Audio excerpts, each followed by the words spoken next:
Estamos começando mais uma edição do programa.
Muito obrigado aí mais uma vez aqui para tomar um cafezinho comigo. É motivo de alegria recebê-lo aqui. É sempre um prazer estar Entendeu? aqui. Estamos aqui sempre à disposição. Conversar é sempre bom, né, rapaz? Claro, claro. E agora claro. nesse novo formato aqui, aí é que a gente fica mais à vontade. Pois é, eu achei assim, bem, a dinâmica bem moderna. Bem assim, moderna. Né? Bem... Inclusive, nós começamos esse novo formato agora em janeiro, né, 2025. Rapaz, é impressionante como as pessoas mandam mensagem pra gente, olha, não ficou melhor o novo formato, mais moderno e tal, né? E Mais modelo podcast, né? estilo podcast aqui, uma coisa mais... Mas que legal. Professor, escravidão, rapaz, se conversa muito, né, sobre esse tema nos dias atuais ainda. Sim, sim. É um assunto que deve sim ser debatido, discutido em todos os meios sociais? Sim, sim. É um tema assim, apesar de estar relacionado ao nosso passado, né? Mas é um tema muito pertinente. É pertinente porque quando a gente fala escravidão, a gente está falando de uma instituição que é inerente à nossa história, né? Tanto politicamente, quanto economicamente, quanto socialmente, a escravidão deixou máculas no nosso passado, nosso presente, né? E provavelmente vai deixar no nosso futuro, né? Porque quando a gente fala na escravidão enquanto instituição, né? A instituição escravidão, ela está ligada ao nosso passado colonial, né? Imperial e no nosso presente enquanto Brasil República. Então, é importante que, primeiro, quando a gente pensa na escravidão, instituição, é importante que a gente entenda o que é a escravidão e o que é um escravo. Na verdade, até o próprio termo escravo é um termo que a gente, enquanto historiador, enquanto professor, a gente até usa, está em desuso, né? A gente fala mais nem tanto escravo, a gente fala mais escravizado. Porque o que é isso? O que é o escravizado, né? Escravo, né? Aí eu vou usar aqui alguns historiadores, como por exemplo o Jacob Gorender, né? O Mário Maestro, né? Que é a ideia do quê? O que é o escravizado? Escravizado é um indivíduo que é uma propriedade, é um indivíduo que pertence a outro indivíduo. Né? O Gorender ele nos mostra que para ser um escravizado, o indivíduo tem que ter duas características. Além dele ser uma propriedade, que é a característica base, ele tem que ter mais duas. Essa condição é hereditária, ou seja, passa de mãe para filho, não necessariamente de pai, né? Mas passa de mãe para filho, porque é a mãe que transmite a hereditariedade, e é uma condição vitalícia. Ele é escravizado a vida toda. Se ele não comprar a alforria dele, se não conseguir a alforria dele, ou o senhor não der a alforria dele, ele vai ser um escravizado o resto da vida. Certo? Agora, ele não é senhor da vida dele, tudo que ele fizer não é responsabilidade, não é nem que não seja responsabilidade, né? Mas tudo que ele fizer, ele só faz porque o senhor manda, ou pelo menos é assim que tem que ser. Tinha um título de escravo, ou seja, um documento à época? Tem. Você, quando você comprava um escravizado, você compra, né, você tem um título de posse daquele indivíduo. É uma propriedade. É uma propriedade. É uma propriedade, eu comprei uma casa, eu tenho uma escritura. Eu comprei um escravo, eu tenho um documento. Você tem um documento que diz aquele escravizado. E é interessante que se você fizer uma relação entre passado e presente, é algo que lhe dá status. Ter escravizado, no passado, lhe dava status. Por exemplo, assim como hoje a gente tem bate-foto com um carro, com uma casa, sei lá, tal. Você tem fotos do século XIX do Brasil Império de pessoas que batiam foto com escravizados. Porque aquilo dava status. Era sinônimo de poder, era sinônimo de status. Né? Por exemplo, quando você pensa nas pesquisas mais recentes, o Brasil colônia, por exemplo, quem é que tinha muito dinheiro? Né? Quem é que tinha mais dinheiro? Eram os senhores, eram os caras que produziam açúcar? Eram os produtores de açúcar, por exemplo, século XVI, século XVII? Hoje nós sabemos que não. Eram os traficantes de escravos. Era a galera que traficava vidas humanas que mais ganhava dinheiro no Brasil. Agora, como a terra, né, também era título e tal, aí muitas vezes o traficante, além de investir no tráfico negreiro, ele também comprava terra para também ter um título de terra. Ser senhor de engenho. É, né? O chamado senhor de engenho. O senhor de engenho. Que aí as grandes fazendas tinham que ter muitos escravizados. Mas era uma propriedade. Literalmente, juridicamente, ele é uma propriedade. É um indivíduo que pertence E a o outro. título do escravizado? Como era que isso era feito? Tem a história conta? Porque, veja só, ele existia o tráfico, não era? Ele vinha de outros países. E para ele vir até aqui, era gerado um título para isso? Pronto. Porque lá da origem dele talvez não fosse, né? Pronto. Aí assim, é importante também que a gente entenda que quando a gente fala de tráfico, a escravidão, desde que o ser humano é ser humano, né? Ou pelo menos assim, que surge a sociedade, propriedade, conceito de propriedade, a escravidão é quase uma coisa inerente. Certo. Não é uma coisa natural. A gente não pode naturalizar, que é a ideia do começo da fala, né? A escravidão é uma condição, né? Por que escravizado? Porque é uma condição. Quando eu digo quando eu chamo um indivíduo de escravo, eu estou naturalizando aquela condição, né? Então, desde quando o ser humano é ser humano, né? Desde quando o ser humano surge e a ideia de propriedade surge, você começa a surgir escravidão. Então, tinha escravidão no Egito, tinha escravidão na Antiguidade, só que as modalidades de escravidão ela vai mudando, né? E o tráfico, né? A questão do comércio dos escravizados vai mudando. No caso da gente, quando a gente fala de escravidão aqui no Brasil... Em todo mundo tinha... Em toda sociedade que tem propriedade, conviveu com escravidão. Escravizado. Conviveu com escravidão. Na antiguidade, né, lá no Egito, a base da mão de obra não é escravo, mas tinha escravizados. Porque assim, é importante a gente diferenciar o que é uma sociedade escravista de uma sociedade com escravos. O que é uma sociedade com escravos? É uma sociedade que tem escravos. Certo. E o que é uma sociedade escravista? É uma sociedade onde a base da economia usa escravizados. No caso, Roma antigo durante a República era uma sociedade escravista. O Brasil colônia, o Brasil império era uma sociedade escravista, porque a base é a mão de obra escrava. Os Estados Unidos, o sul dos Estados Unidos é uma base que tinha escravos, é uma sociedade que tinha escravizados. Agora, a Idade Média, Europa medieval, já não é uma sociedade escravista, mas tinha escravos. O tráfico negreiro, quando a gente fala em tráfico negreiro, que é o que você me perguntou, né? Vamos falar do tráfico negreiro, a questão. A gente está falando do tráfico negreiro, específico aqui da América, aí nós estamos falando de um tipo de escravizado, que é o escravizado africano. Que é o importante, porque quando a gente fala em escravizado, a escravidão antiga, ela é diferente da escravidão moderna. Porque, ó, em Roma, quem é que era escravizado? Era o africano? É o negro? Não. Não é uma escravidão étnica, não é a cor da pele que define o indivíduo que era escravizado. Lá em Roma você tem um branco, você tem um amarelo, você tem um azul, você tem um colorido, qualquer pessoa podia ser escravizada. Não é a cor da pele. Sim, sim. A escravidão ocidental, no caso assim, ocidental moderna, porque você também tem árabes que vai escravizar, mas vou colocar aqui a escravidão mais voltada para cá, é a escravidão africana.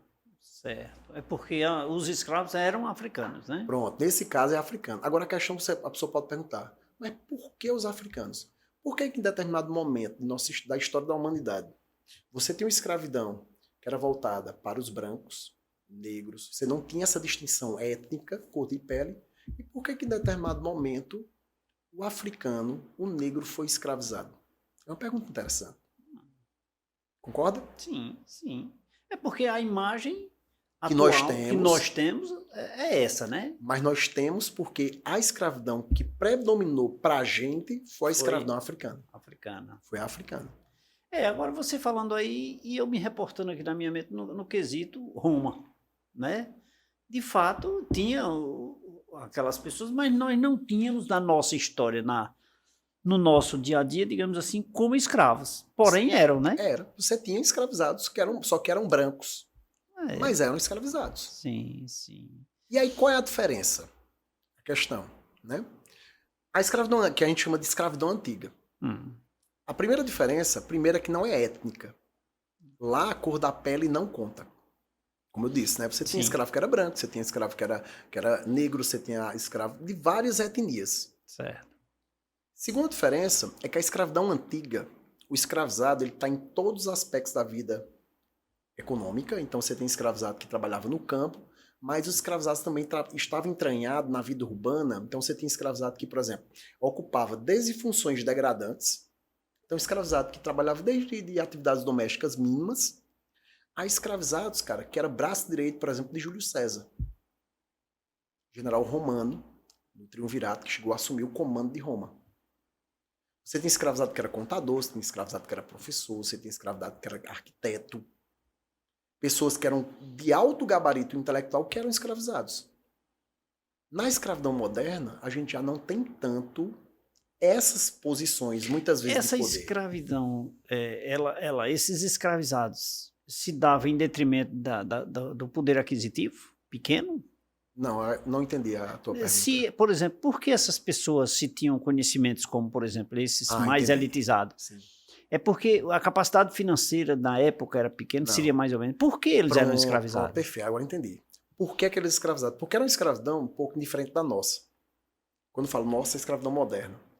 Porque no caso de Roma, a escravidão era por conquista. Roma ali no século II, século III, antes de Cristo, depois não, cometeu uma gafe. Antes de Cristo, Roma começa a se expandir. E aí quando ele começa a se expandir em direção ao Mediterrâneo, ele domina a Grécia. E é interessante que tem, não sei, agora o historiador, não vou lembrar o nome do historiador, não lembro se é o Arrier, não lembro se é o Paul Veyne, mas ele coloca uma frase bem assim, que eu acho significativa. Eu acho que é o Arrier. Ele diz bem assim: Roma conquista os gregos militarmente, mas os gregos conquistam os romanos culturalmente. O que ele quer dizer com isso? Que quando os romanos dominam os gregos, ali entre o século III e o século II a.C., eles ficaram tão fascinados pela cultura grega que eles incorporam a cultura grega, ou pelo menos boa parte da cultura grega, em sua cultura. Só que quando eles dominam a Grécia, os gregos, eles vão ser, uma boa parte dos gregos foram escravizados. Então esses indivíduos, né, às vezes considerados intelectualmente, né, vou colocar uma aspa aqui, evoluídos, dentro de um contexto de cultura do século XVIII, XIX, intelectualmente, eles vão ser escravizados. E eles vão se rebaixar da condição de escravos. E os romanos escravizavam para ser o quê? Para ser professor, para ser arquiteto, para ser engenheiro. Entendi. E eles eram escravizados. E quem tinha o poder era quem se sobrepunha sobre esses, né? Quem vai ter o poder eram os romanos. Os romanos. Né? É o poder da força. Não é o dinheiro. Que a ideia do poder, que a ideia da quem tem a força, quem tem o exército, manda. Que é algo parecido com a escravidão moderna, nesse sentido, só que não tanto no Brasil, mas o processo de escravização no continente africano. Tá entendendo, certo. No continente africano não tinha, digamos assim, poderosos ou digamos assim, guerreiros, né? Tal qual Roma? Pronto. Agora uma questão um pouco mais, uma questão um pouquinho mais delicada, porque aí é onde tá, né? Você começou perguntando se ainda é importante discutirmos a escravidão. Foi a sua primeira pergunta, né? Pronto. Cara, a escravidão hoje é um tema muito importante discutir, porque assim, por mais que seja um tema que a gente discute muito academicamente falando, você tem um monte de livro sobre escravidão, ainda é um tema que tem que ser muito discutido, porque é o que a gente chama na história de disputa de narrativa ou de disputa de memória. E, vez ou outra, algumas questões relacionadas à escravidão, algumas temáticas como ditadura, esse tipo de coisa, vez ou outra você tem grupos que tentam criar o que a gente chama de revisionismo histórico, né? Em relação à escravidão e à África, por exemplo, a ideia de que algumas narrativas, a culpa da escravidão africana era dos africanos. Os portugueses não tinham culpa. Não sei se você já ouviu esse tipo de discurso ou esse tipo de narrativa, né? Não. Nunca ouviu? Não. Pois é, acho que nas redes sociais, mas você tem um debate muito acalorado em relação, se bem que de um tempo para cá deu uma diminuída, mas que era muito comum, né? Essa discussão. E aí qual é o ponto crucial quando a gente pensa nesse sentido? Vamos lá. Você disse, ó, mas lá não tinha guerreiros? Tinha. A escravidão, antes da chegada dos europeus no continente africano, ela existia. Sempre existiu. Você tinha impérios que escravizavam, só que quando a gente pensa em África, é importante que a gente entenda que a África não é um país. Assim como a América não era um país, você tinha uma pluralidade de culturas, desde império como Inca, Azteca e Maia, a civilizações tribais, como por exemplo os tupis, né? Povos menores. Então você tem uma diversidade cultural. O mesmo jeito eram os africanos. Você tinha impérios, que também tinha relações escravistas, como tinha tribos menores. E a escravidão enquanto instituição, ela não é uma coisa só. Nós temos tipos de escravidão. Lembra quando eu comecei falando que a escravidão antiga é diferente da escravidão moderna? Qual é a principal diferença? Primeiro que eu disse, ela é étnica, a escravidão antiga, desculpem, a escravidão antiga ela não é étnica. Não é. Não é. Segunda diferença crucial. Na escravidão moderna, dá origem a uma coisa que a gente chama de racismo. Que não tinha na época. Que na antiguidade não tem. A escravidão deu origem moderna, a escravidão moderna dá origem ao racismo. Que é essa que veio, digamos, para a nossa, duas aspas, que é uma mácula, né, que a gente não deve se orgulhar nem de longe, que é uma mácula literalmente, que deixou uma série de máculas em nossa sociedade, e que ainda vai deixar, certo? Ela cria o racismo. O racismo não deixa de estar inserido no contexto, né? Mas por isso surge, tanto debate. Ele surge, assim, não é que a escravidão, ele amplifica, a partir do momento da escravidão, essa ideia de você julgar o outro pela cor da pele, ela vai se amplificar. Gente, eu estou conversando aqui com o professor Pablo Sanches, falando sobre escravidão no programa Café com Leite. Ele que nos proporciona, nesse momento, uma aula significativa sobre esse tema. Professor Pablo, água São Geraldo? Na hora. Por favor. Cafezinho?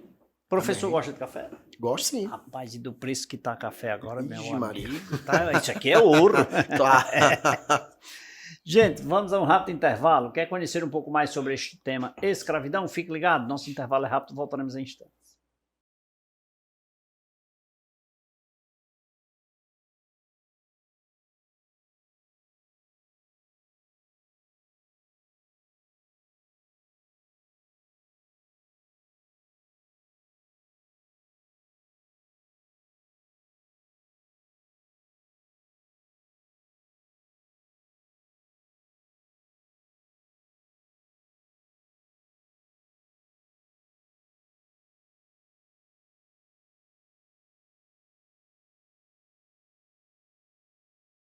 Nesse segundo bloco do programa Café com Leite, obrigado pelo carinho da sua companhia, obrigado pela sua audiência. Você assiste esta e todas as nossas edições lá no site tvcafécomleite.com.br.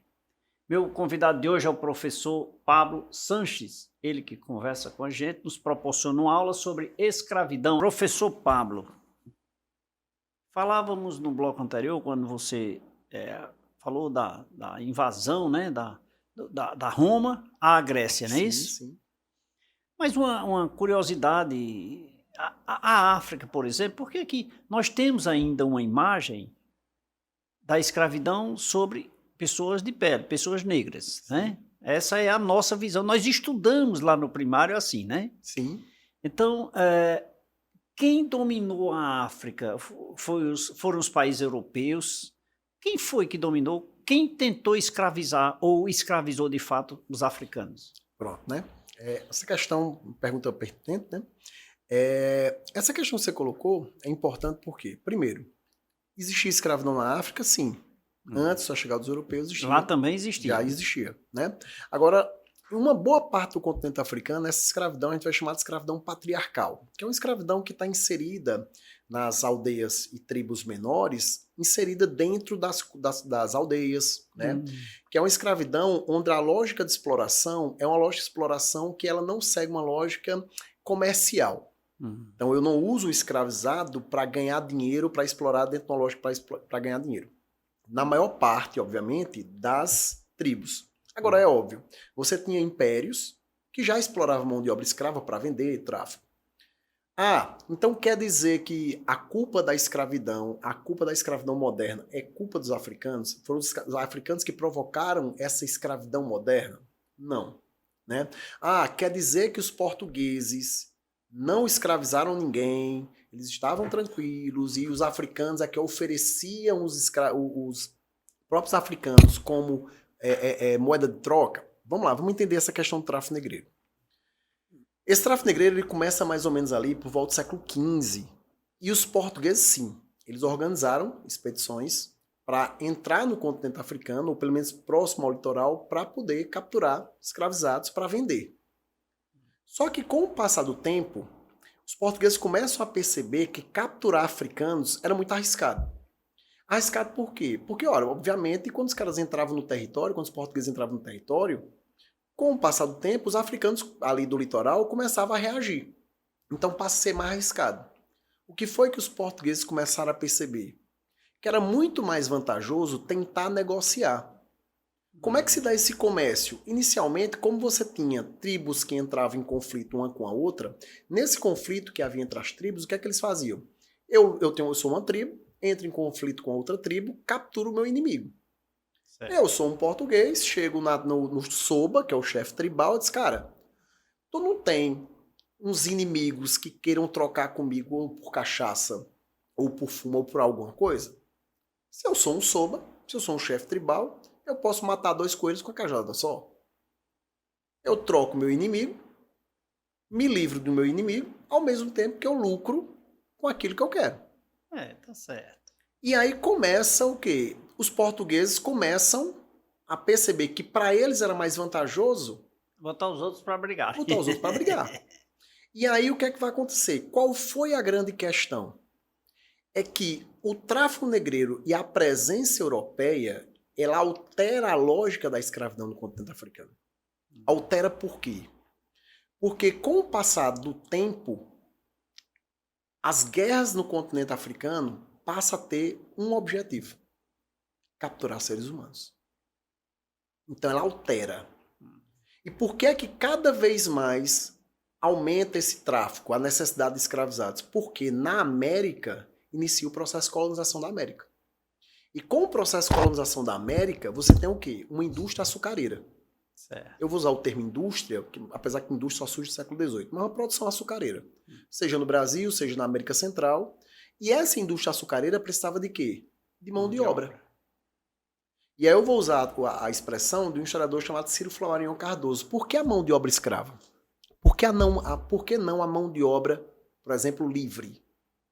Porque o Cardoso ele diz o seguinte pra gente. Ele fala, para que o açúcar fosse lucrativo, né, ele teria que ser produzido em larga escala.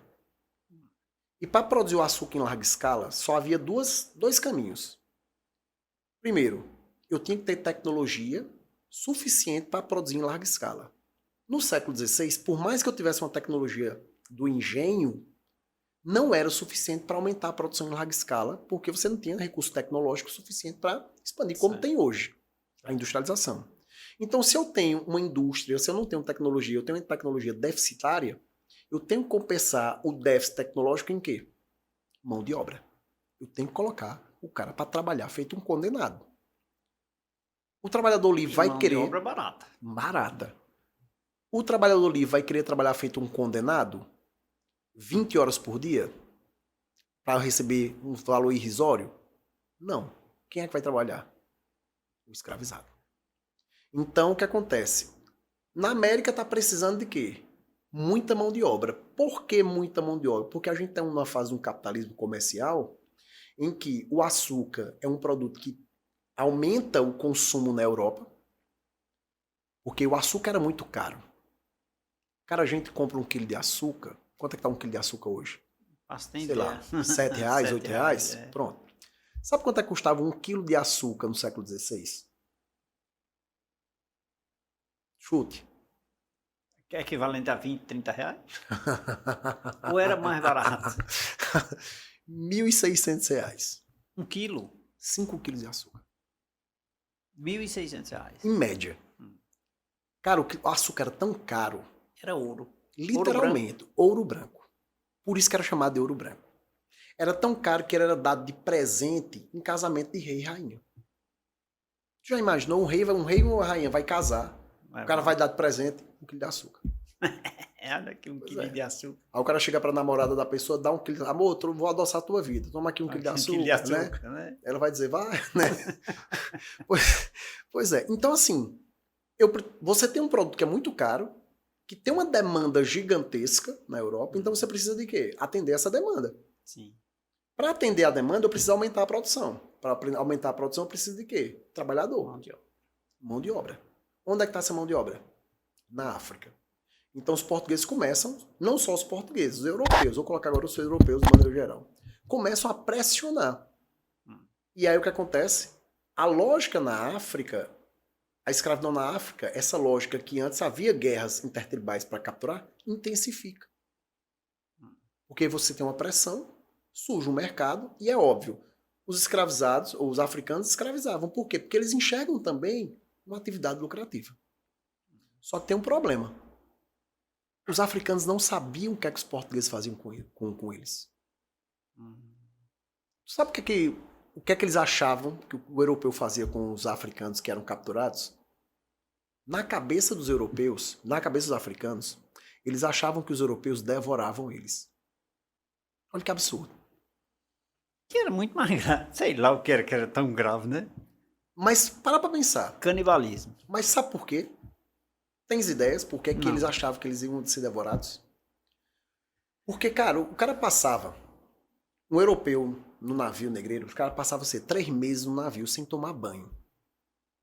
Os caras fediam muito.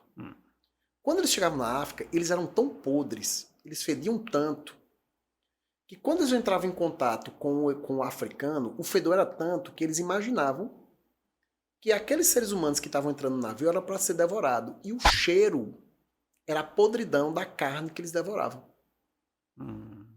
Aí você pensa do ponto de vista psicológico, o indivíduo que é capturado no interior do continente africano, que a brutalidade ela já começa no interior. Porque o cara era capturado, sei lá, a milhares de quilômetros de distância do litoral, para sair do litoral até o litoral, não, desculpa, do interior do litoral, para sair do interior, para chegar no litoral, para ser colocado no navio negreiro, para sair do litoral para a América. Só que na cabeça dele, ele pensa que ele vai ser o quê? Devorado. Era o que ele imagina. Que ele imaginava. E aí você começa a perceber, assim, uma milésima parte do que foi a escravidão. Que é algo tão brutal, tão brutal, tão brutal. Se você for começar a pensar a escravidão, que a gente não tem palavra para definir. É porque o que se imagina é exatamente essa questão da exploração da mão de obra, né? Mas a gente não imagina o efeito psicológico dessa exploração. Porque veja o que você acabou de falar, que essa imaginação dos africanos de que era para serem, olha, eu vou entregar isso aqui e é para ser devorado. Olha só, e aquele que estava indo, ele também já sabia que ia ser devorado. Na cabeça dele, ele achava que ele ia ser devorado. Canibalismo, né? E ninguém sabe o que é pior, na verdade. Pois é. Porque tudo era horrível, né? E o pior que o pior só estava começando. Não foi pior do que isso. É porque o pior... Era 3 meses no mar para atravessar. É. Dependendo do local de onde ele vinha, a viagem poderia demorar 30 dias. Mas podia de 30 a 45 dias, depende do local onde eles saíam da África e de onde eles iam. Mas aí você tem os chamados navios negreiros, também conhecidos como tombeiros, né?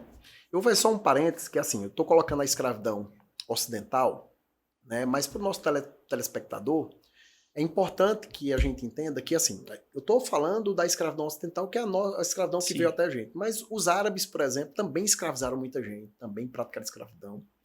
Você tem países árabes que a escravidão só foi encerrada no século XXI. Pois é, rapaz, mas assim, nós imaginamos só aqui. Mas é porque está mais presente na gente. Mas ela está mais presente porque ela está mais recente ou é porque digamos assim, o nível de agressividade ou de exploração do escravizado era maior aqui? Eu acho que é porque onde a gente anda, a gente enxerga elementos da escravidão. A escravidão faz parte da gente. Ou pelo menos, se não faz parte, ela deixa herança na gente. Tem sempre algo. É porque quando você vê a formação do povo brasileiro, independente de um jeito ou de outro, nós somos formados por brancos, africanos e indígenas. Sim. E a escravidão, essa mácula da escravidão, quando você pensa, por exemplo, por que é que a maior parte da população pobre brasileira, por exemplo, ela é de preto, pardo? É uma herança da escravidão. Se fizermos uma análise, um estudo mais aprofundado. Ela é herança da escravidão. E você falando aí, eu me reportando aqui, cada detalhe tem um dedo. Tem. Né? Tem uma gota, tem algo. Uma série de mazelas da nossa sociedade é uma herança desse passado. Né? Uma herança desse passado que a gente precisa lidar com esse passado. Diga-se de passagem, querendo ou não, ela vai estar inserida. Vai estar inserido. E assim, não é o lance da pessoa esquecer. Porque se a gente esquece, vira um trauma. É lidar mesmo. É enfrentar o problema de frente, enxergar o problema que existe. O problema é a gente enfrentar. Porque vem desde um passado remoto até os dias de hoje, essa questão sendo construída. E a gente tem que enfrentar, porque é um problema que vem, que assim, ficou no passado. Não. Né? Na história, a gente aprende assim, muito, a gente relaciona muito com a história, que assim, a gente estuda o passado, mas o passado está conectado ao presente. Sempre, né? Os fantasmas do passado, ele volta para nos assombrar, sempre está nos assombrando ali, perturbando nosso juízo, porque diz, nós estamos aqui. E a gente precisa lidar.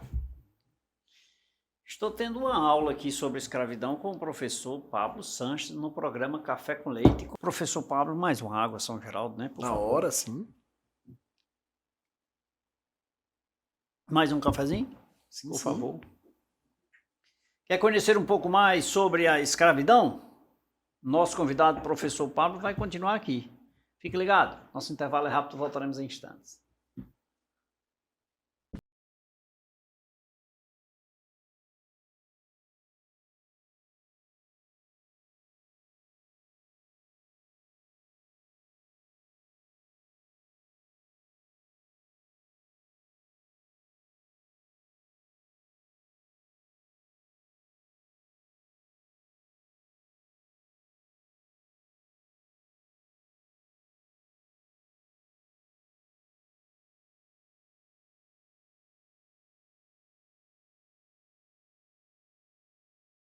Volta nesse terceiro bloco do programa Café com Leite. Obrigado pelo carinho da sua companhia, muito obrigado pela sua audiência. É muito bom partilhar informações com você que nos acompanha diariamente. Né? Lembre-se que de segunda a sexta-feira o nosso programa vai ao ar a nível regional. E aos domingos às 23 horas o programa é nacional. Às 23 horas aqui na região você assiste no canal 16.1 TV Café com Leite. Através da TV Meio nós estamos em todo o Brasil. É mais uma expansão, mais uma novidade do programa Café com Leite. Hoje o meu convidado, professor Pablo Sanches, falando sobre escravidão. Professor Pablo, chegamos ali na África, no continente africano, muitas discussões, negociações, imagens, né, que seriam, digamos assim... Sofrimento, né? De sofrimento, né, rapaz? Você falando e eu me reportando aqui, quão era delicado, né, essa vida à época, né? Mas me diga uma coisa, uma curiosidade, era os europeus que iam ao continente africano e traziam para o Brasil, como era esse... Porque o Brasil estava sendo explorado, né? Colonizado, né? Colonizado, sim, né? Sim. Então, eles que eram os europeus que traziam os africanos para cá para explorar a mão de obra, digamos assim, né?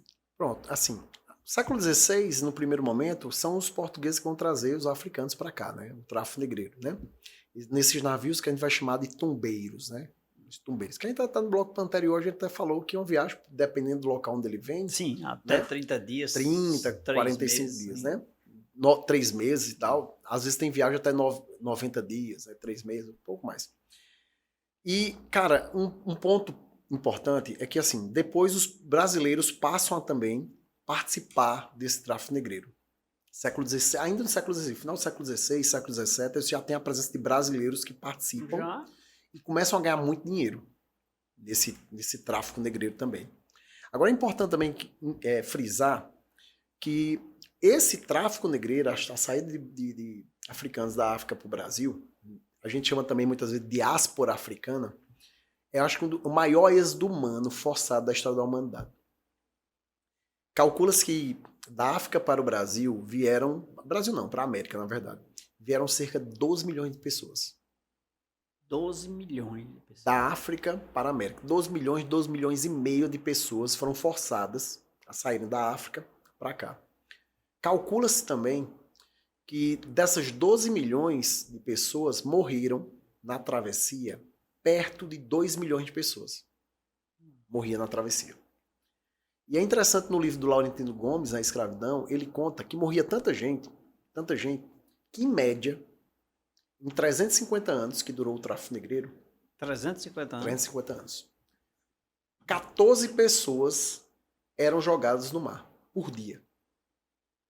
Em navios, assim, ao todo, né? 14 pessoas eram jogadas no mar. E o negócio era tão brutal, o tráfico negreiro, que alterou até o hábito alimentar dos tubarões do Oceano Atlântico.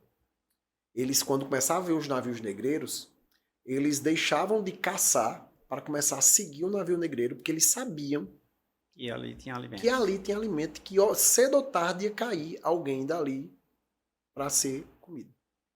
Outra coisa também, que as condições eram extremamente insalubres numa viagem da África para o Brasil. Porque quando a gente pensa numa viagem, eu vou aqui para Fortaleza.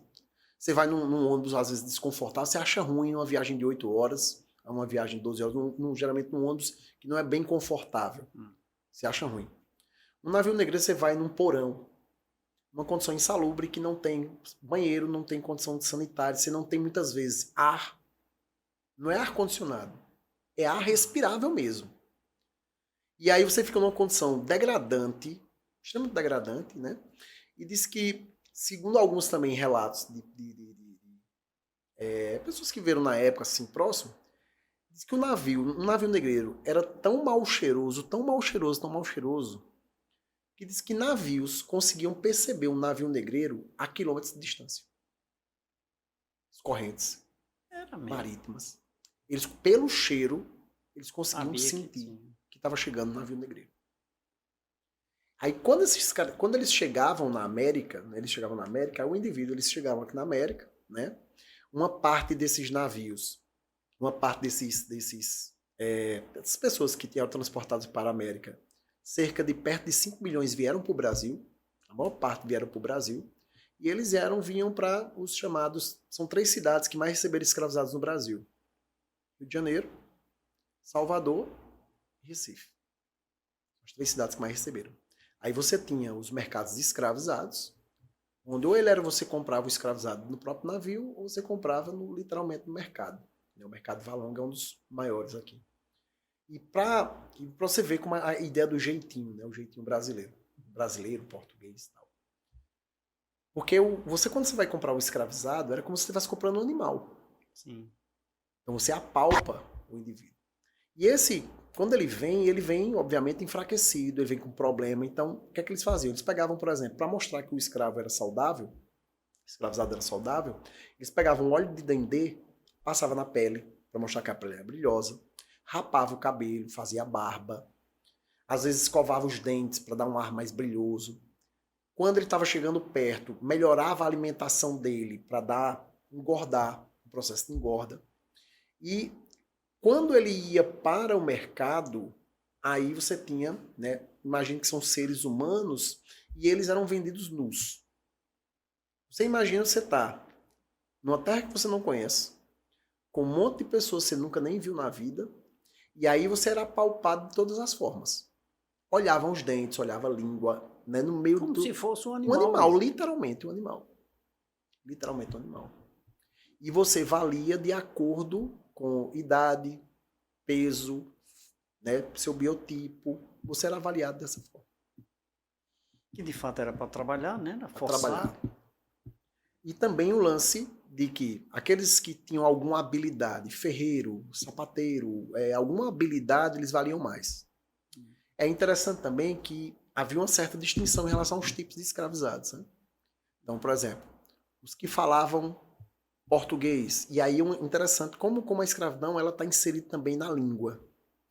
A expressão boçal, que eu acho que você já deve ter ouvido falar. Mas sabe o que é que significa? Por que é uma pessoa boçal? Tu lembra? Boçal é aquele cara que tem o nariz empinado, que anda se achando. Né? Pronto. Mas por que boçal é uma pessoa empinada que anda se achando?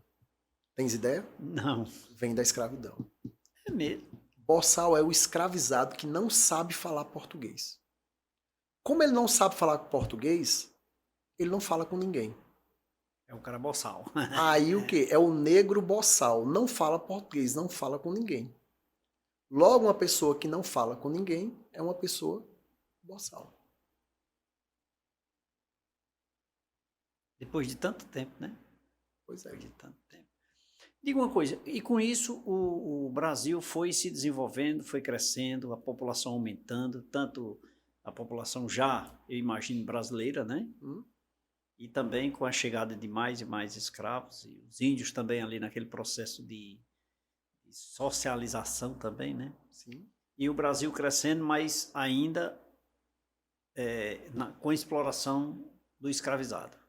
Até o século XIX. Até o século XIX. Até o século XIX. Cerca de 350 350 anos. Quase 350 anos.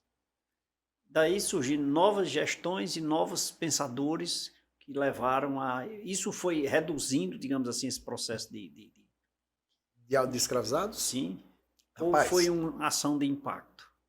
Mas quando colocação impacto, o processo de abolição? Abolição, o processo de abolição. É um processo, né? Mas assim, é um processo que foi de...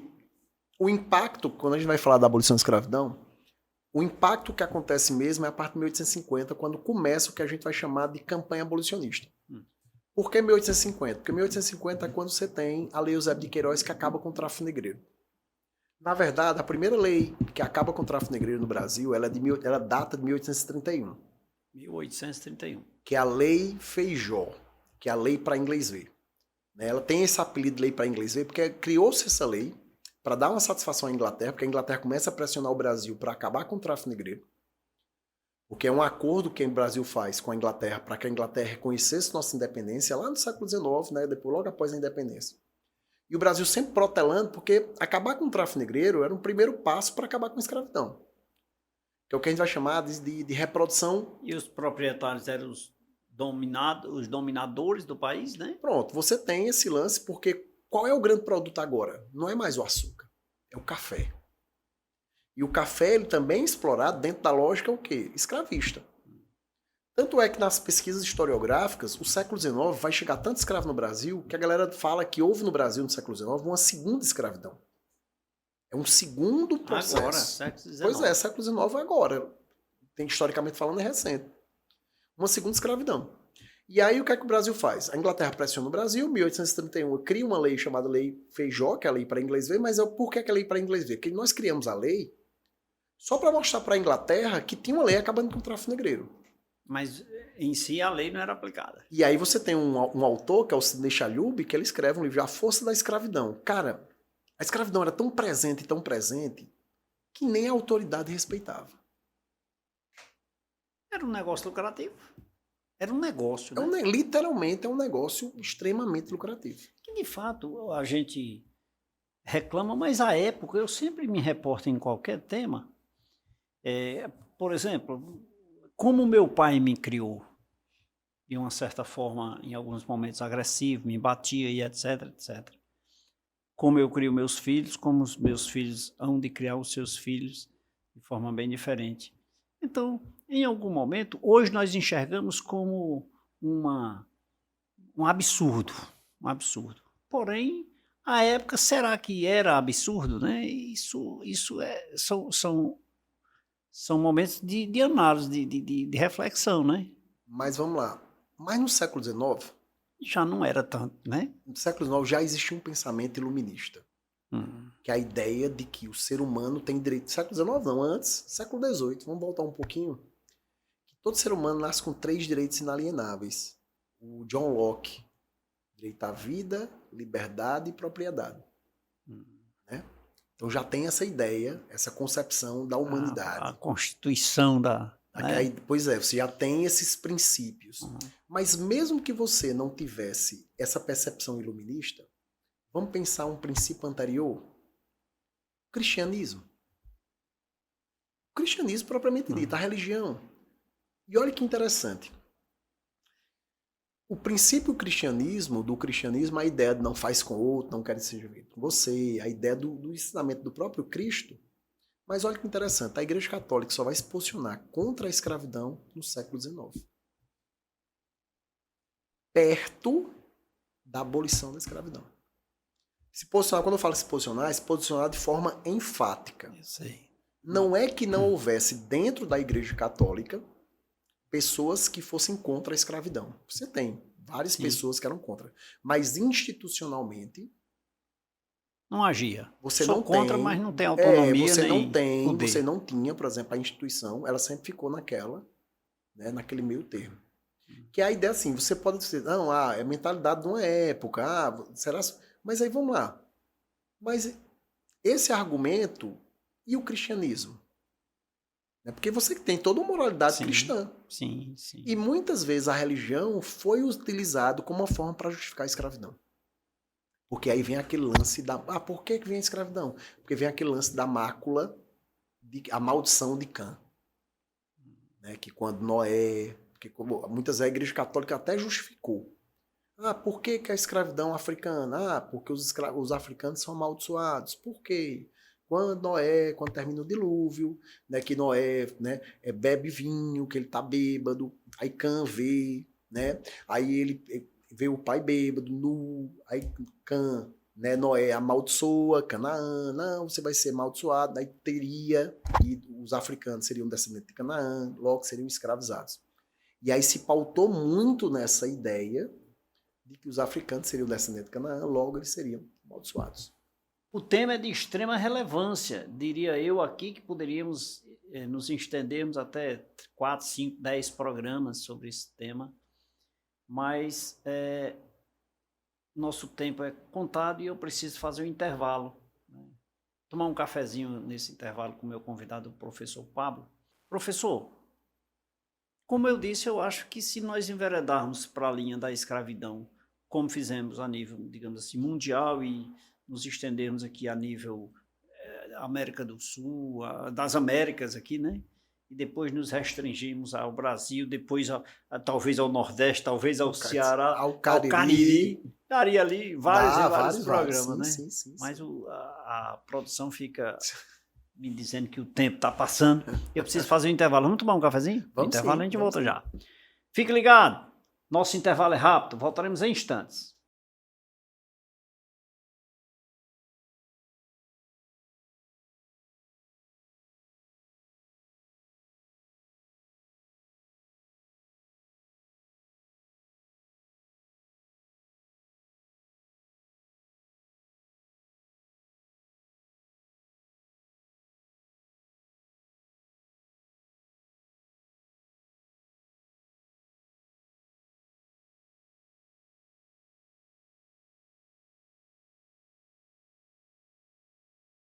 Rapidinho, me delicei de um cafezinho caro, agora café, gente, pelo amor de Deus, 17, 18, 20 reais, tem lugar que é 20 reais o pacotinho de café. Mas aqui no Café com Leite tem sempre de forma muito especial para os nossos convidados e para você que nos acompanha diariamente, Café com Leite. Professor, muito obrigado, viu? Foi ótima aí a aula, eu espero que a gente faça essa extensão aí de forma reduzida agora, se estreitando, né, até chegar ao Cariri em outros programas, né? Muito obrigado, viu? Prazer é meu. Quando você quiser, a gente pode estreitar quando você quiser. Pronto, pois eu vou lhe ligar para a gente combinar. Combinado? Na hora. E a você que nos acompanhou, muito obrigado pelo carinho da sua companhia, obrigado pela sua audiência. Eu quero aproveitar e mandar um abraço aqui para Rosa Macedo, lá no sítio Passagem de Pedra, Tico Contador e seu filho Paulo em Brejo Santo, Dona Lúcia Coelho no sítio Leite, olha aí, no meu sítio, agora tem até um sítio aqui, não estava nem sabendo, né? Girlene Carneiro, Morada Nova. Sim, rapaz, Girlene sempre assiste o programa pela Brisa Net, viu? Muito obrigado, Dona Girlene, e obrigado a você que nos acompanhou aqui no programa Café com Leite, na TV Verde Vale, na TV Café com Leite, na TV Cariri e também pelas redes sociais. Nós vamos ficando por aqui. Beijo a todos, fiquem com Deus e que Deus os abençoe.